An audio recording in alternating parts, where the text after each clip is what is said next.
Chapter 43. Illness, Healing, and Renovation. The origin and meaning of illness. When man deviates from the path of righteousness through lack of prayer and good habits, he loses his moral fortitude and his spirituality and is exposed to temptation. In his weakness, he gives space to sin, and that sickens the heart. Nonetheless, I come like a doctor to the sickbed and give him all my love and care. My light is like crystal, clear water upon the lips burned by fever. And when he feels my balm upon his forehead, he says to me, Elohim, only your charity can save me.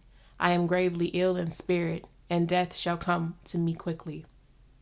And I tell him, you shall not die, for I who am life have come, and all that you have lost shall be restored. What merit can a sick person, incapacitated for all struggle, earn?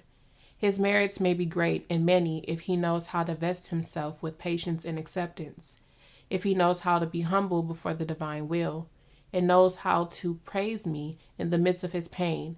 Then his example shall be light to many hearts that inhabit the darkness and who have given in to vice, or who think of death when some trial surprises them. Those beings, upon finding in their paths an example of faith, humility, and hope arising from a heart that also suffers much because it bears a very heavy cross, shall feel that their hearts have been touched by a ray of light. And so it is, in fact, since they have not managed to hear the voice of their own consciences, it was needful that they receive the light of the conscience that another brother sends them with his example and his faith. Do not consider yourselves to be beaten. Do not call yourselves failures. Do not bend under the weight of your sufferings. Keep the lamp of your faith always illuminated before you. That faith in your love shall be your salvation. Healing through your own strength. You ask that I heal you, and truly I say there is no one better than you yourselves to be your own doctor. What good would it do if I heal you and remove your suffering, if you do not withdraw from your errors, sins, vices, and imperfections? It is not pain that is the origin of your ills, but your sins. Behold, they're the origin of suffering. Fight against sin, withdraw it from you, and you will be healthy. But that is for you to do. I only teach and help you. When through your conscience you discover the origin of your afflictions and establish the means to combat it, you will feel the divine strength in abundance, helping you to triumph in the battle and win your spiritual freedom. How great will be your satisfaction in feeling that through your own merits you were able to liberate yourselves from pain and also win peace. Then you will say, O my Elohim, your word was a balsam, your doctrine has been my salvation. My people, the true healing balsam that is able to heal all illnesses originates from love. Love with your spirit, love with your heart, love with your mind, and you shall have strength enough to heal not only the illnesses of the body or to give consolation for small human miseries, but will also know how to resolve the spiritual mysteries and the great anguish, confusion, and remorse of the spirit. The balsam resolves the great trials, illuminates, calms sorrows, and melts away the chains of oppression. Men who have been brought to despair by science shall return to health and life with the touch of that balsam. The spirit that has parted shall return at the word of love of the brother who calls. Abolish pain. The life I created is not painful. The suffering comes from the disobedience and faults of the children of Yah. Pain is a characteristic of the life that dissolute men have created. Elevate your gaze and discover the beauty of my works. Prepare yourselves to hear the divine concert. Do not exclude yourself from the feast. How will you participate in that delight if you isolate yourself? You will live sad, tormented, and sick. I wish you to be harmonious notes in the universal concert. I wish you to understand that you sprang from the source of life and that you feel my light is in all consciences. When will you come to the maturity necessary to say, Father, subordinate my spirit as well as my will and my life to yours?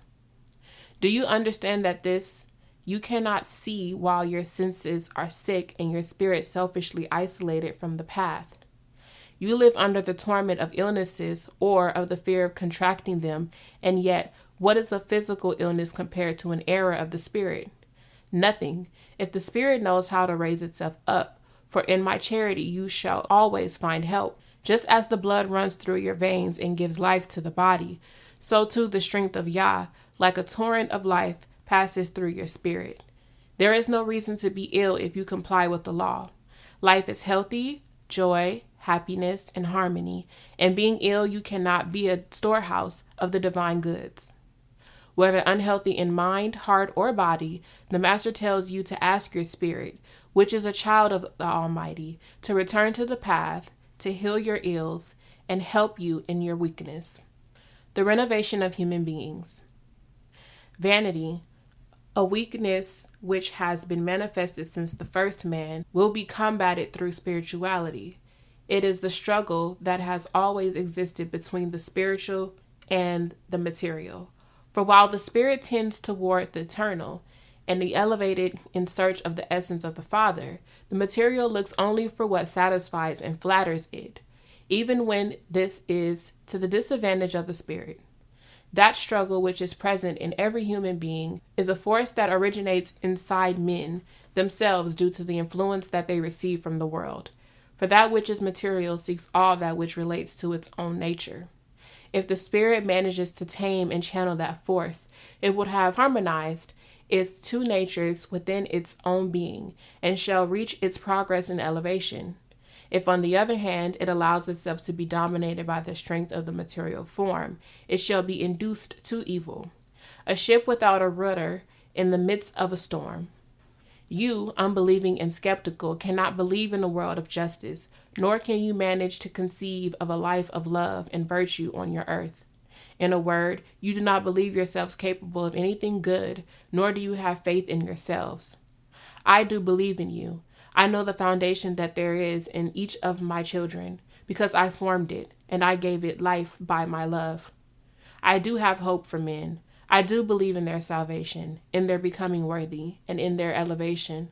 For when I created them, I destined them to reign on earth, making it a dwelling of love and peace, as well as their spirits be forged in the struggle to come, by merit, to dwell in the light of the kingdom of perfection, which belongs to them by eternal inheritance. My peace be with you.